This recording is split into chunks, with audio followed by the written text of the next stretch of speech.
Türk milletim. Kökü derin adı uca. Ey benim Türk milletim, kökü derin adı uca. Tarih yazan kılıncın var, sözün ucalır her zaman. Adını değişseler de değişmez senin kimliğin. Sen Türk oğlu Türksen daim, bu hakikattir bu ünvan. Azerbaycan ana vatan, müqəddəsdir bu torpaq.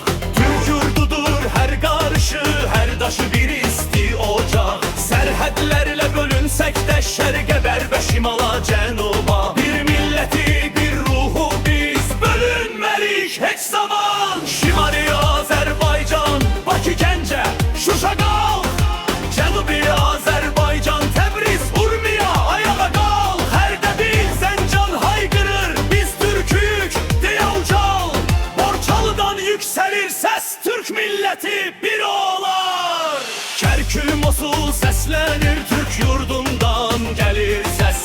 Təlafərdən ucalır, hay bu millət heç bölünməz. Altın köprü, tuz xurmatu, igidlərin diyarı.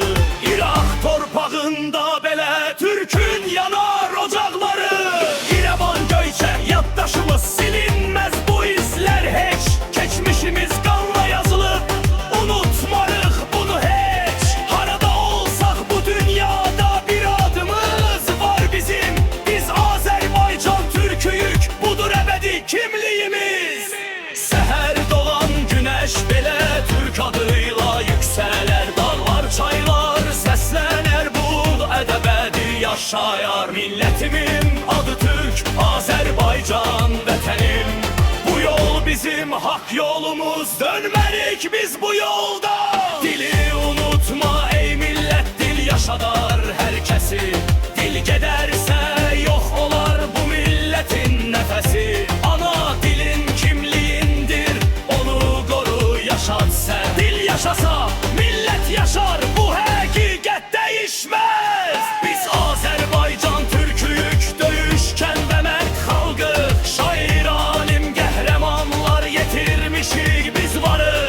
Şahlar, sultanlar çıxmış bu müqəddəs torpaqdan. Dahilərlə nur saçmışıq bu dünyanın hər yanına. Ey mənim Türk milletim, qal ayaqda birlik ol. Adın Türk, vətənin Azərbaycan, bu yolda daim ol. Dilini yaşat, kimliğini koru her an, her zaman. Türk milleti yaşayacak sonsuza kadar her zaman. Ey benim Türk milletim, kökü derin anacan. Tarih yazan kılıncın var, sözün ucalır her zaman. Adını değişseler de değişmez senin kimliğin. Sen Türk oğlu Türksen daim, bu hakikattir bu ünvan. Təqdim elədi Türkün Milli Kimliyi YouTube kanalı.